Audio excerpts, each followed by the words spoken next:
Hello, everybody. Arkansas Minuteman 0864 here. I'm finally getting back into things around here, slowly but surely. And if the heat keeps up, I'll keep making more videos because I'm not working out in this heat right now. I don't know how it is where you are, but I know that my friends down in Alabama talking about how hot it is. Well, Arkansas the same way, brothers. You ain't by yourself. Anyway, let's get on the topic here. Today's topic is going to be a Land Nav tip for you. And I'm going to do about 3 in a row on this one. So there's going to be 2 more following up behind this one in the next few days. Today's tip is attack points and how to use them. An attack point is when after you lay your map out, you get it orientated, and then you take your grid coordinates and you plot them on your map. You look around the area where your destination grid point is, and you find a significant land feature or terrain feature, whether it be natural or man-made, and you go and plot that grid coordinate, and then you shoot an azimuth from your starting point to that attack point. Now, a lot of times, what a lot of people like to do is they'll use roads, trails, fire breaks, things like that, and use that as their attack point that's close to where the destination is. And it's like, I'm going to show here in a few minutes on a map.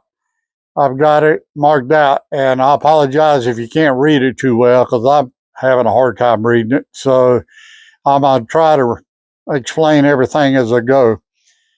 But I've marked the starting point at a Y in the road, and then I've marked a cemetery as the final destination on the map. Now, what I've done is I've also shown on the map a junction from like a dirt road or trail before it connects to a major highway, and I'm using that as my attack point. Now, what you can do with this, especially on road trails and fire breaks, is you can follow along on those until you get to that attack point, and then you can shoot your final azimuth from there to your destination point. Now, a lot of land nav courses, especially in the military, you cannot walk a road, a trail, or a fire break out in the open, but you can parallel it 50 meters or so off of it.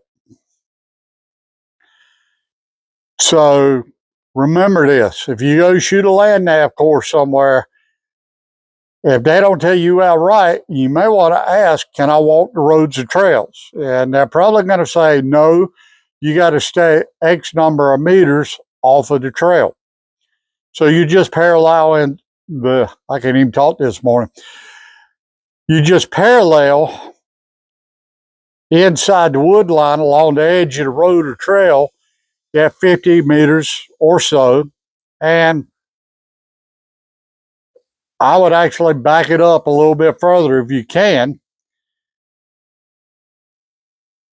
to make sure you don't get within sight of it, because most land nav courses will have people out walking around, driving around, checking to see where you're at, make sure you're following the rules of it.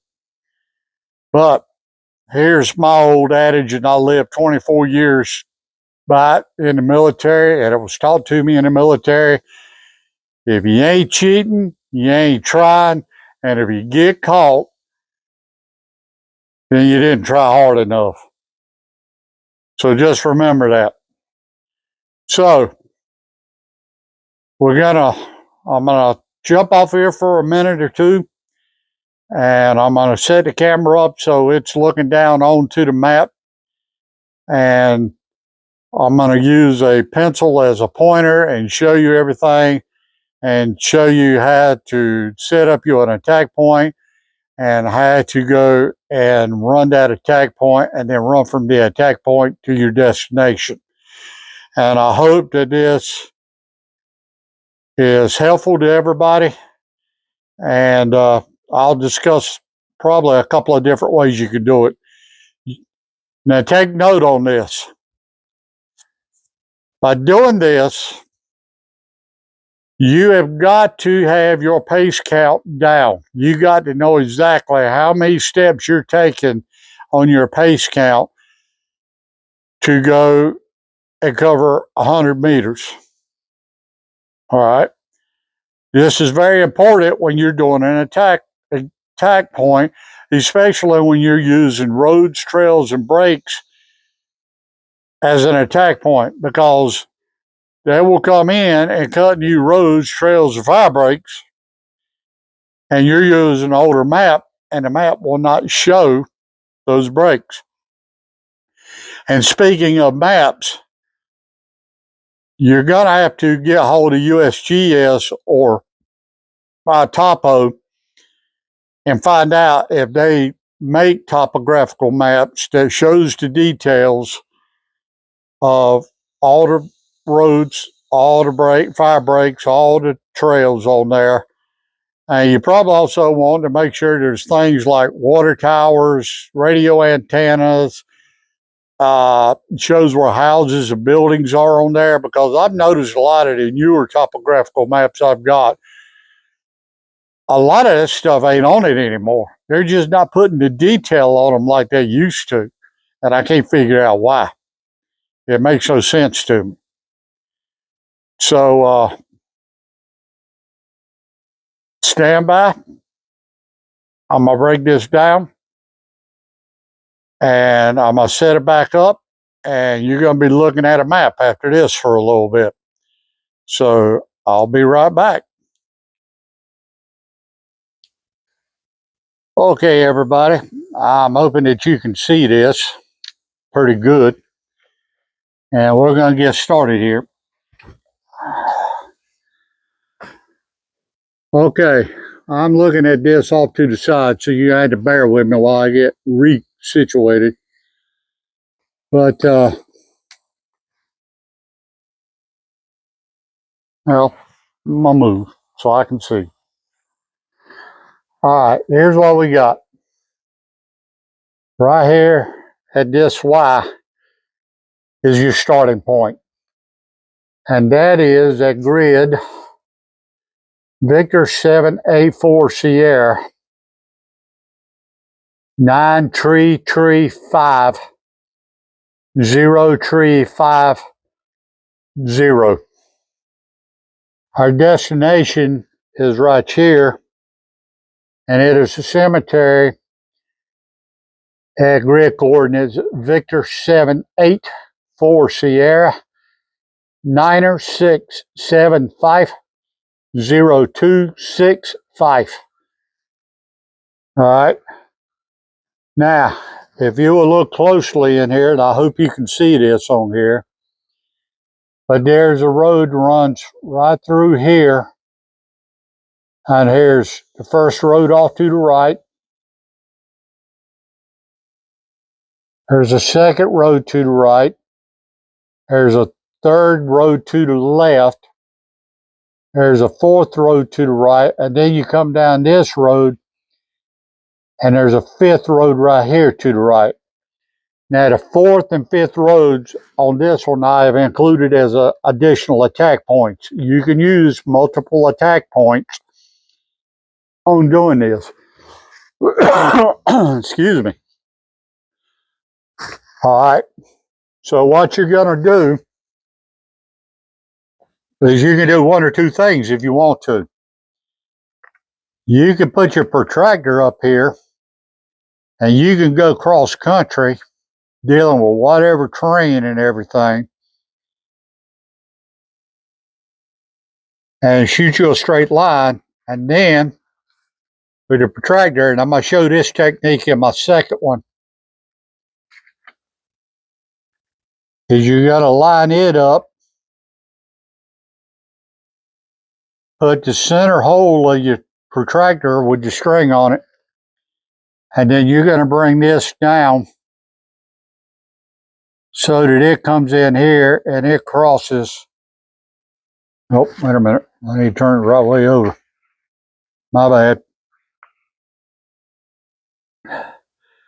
But you're going to take it, and you're going to turn it down here, and then you're going to read it. And I believe what I got on my thing, and it doesn't really matter today since I'm just showing attack points, is about 109-degree azimuth on there. So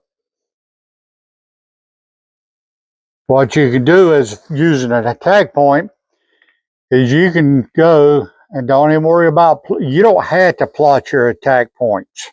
They're not necessary. Now, if you're brand new at doing this and you're starting out new, then yeah, I would as practice for plotting grid coordinates and all that. And it might help you keep it straighter. But now you're at the point where your pace count's really going to matter. And it's got to be as accurate as you can get it. And another thing is, like I showed you a while ago, you need to take the map and count the number of roads that you're going down till you get to your final attack point. And in this case, we got 5 roads. 4 of them are to the right, 1 of them is to the left. Now, the reason I'm telling you to do this is because you could come in here and you could start walking, and all of a sudden, say right about here, you got another road that now appears as being cut in there. All right. This is where you count your paces between each road, because what you have to do is you have to come in and measure, all right, how far is it from my starting point to this first road here? Then how far is it from this point to the second road? How far is it from number 2 to number 3, and number 3 to number 4, and number 4 to number 5? And then you got to count from where you turn on to number 5, how far it is to the curve down here that I got marked as a final attack point. This is why your pace count is highly important. You got to have an accurate pace count, because if your pace count is off, then the whole thing's going to be off. So keep that in mind. And actually, while you're walking, take you a notepad out, and you can write up here on the notepad like roads. And as you pass one, there's 1, there's 2, there's 3, there's 4, there's 5. I got to turn on number 5. Now that is provided everything. There ain't nothing new in there. Your pace count's dead on and all that. So remember this. You got to keep that in the back of your mind at all times, or it's all going to go to hell in a handbasket real quick. Trust me. And you're going to mess it up a time or two when you get started doing this. Everybody does. Don't kick yourself for it. It's part of the learning curve. There ain't no need of beating yourself up every day because you mess it up. Just take it as a lesson learned. Figure out what you did wrong. Go back. Start over. Apply the lesson you just learned and move out. And don't worry about it. So, now, once you get down here to number 5, the road to number 5 right here, you turn down it and you get to your attack point right here. Then you take your protractor and you line it up. And when I say the center, every protractor that you get, whether it's a square one, has got a hole in it, or if it's a round one, it's got a hole in it. And you can go to maptools.com and get the round protractors, and I think they got square ones too. But they also give you this elastic piece of string that you can tie them for shooting azimuths. That's coming in video too. All right, you line that up down here at your final attack point, and you put that knot of that string in that hole right over where you want it to be, and then you shoot an azimuth from there to there. And then once you do that, you can come up to the road till you need to cross. And this is going to be a linear danger area, a LDA. What you're going to do then is when you get up there, you're going to get up there, you're going to look left, you're going to look right, you're going to look right, you're going to look left, and then you're going to haul butt just as fast as you can across to that and get in line, shoot you an azimuth from where you are here to where you need to be over here. You got to do kind of an angle, but that'll be okay because the road ain't that wide. Or you could go and shoot an azimuth over here. And if you want to replot you a new azimuth to the cemetery from there to there, you can do it that way also. Now, since this cemetery is pretty much on the road out there, you can cut straight across and then you just head back the direction you need to go this way. So you come, you turn left, and you just 50 so meters inside the tree line, you just get and you'll come up on the cemetery. All right. You can do that also. Once you get to playing with this thing, you'll find there's more than one way to skin a cat on this. So, on that, once you get there, you're at your destination. Now, if you're running a Land Nav course, you can have other points all out here. So what you need to do then is from the cemetery, go ahead and start shooting azimuths to your next one. And you can do the same thing with it. Now, back here at the starting point, what you should have done was, I'm going to give you a list of some, well, I won't say all of them, but some of them will give you a list of all the grid points you got to find at the beginning. You need to go ahead and plot every one of them. And if you want, and that way when you get to your first destination, you look at the second one, you can take a minute and plot your attack point up to that one if you want to.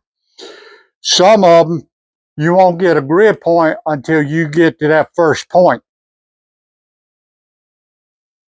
And they'll have it, they may put little sheets of paper in there, and as first person gets up there, they'll have a grid point on something from there. Say you got 6 points total. You get to your first one, the first sheet of paper will have a grid point, say for number 2. Number 3 will be like, the third piece of paper will be like grid point number 5. The next one may be grid point number 6. Next one will be grid point number 2. Next one will be grid point number 4. And that way everybody is not running to the same point all the time, because then everybody's just following everybody else. Nobody's really getting a workout on it. And that's how you do that.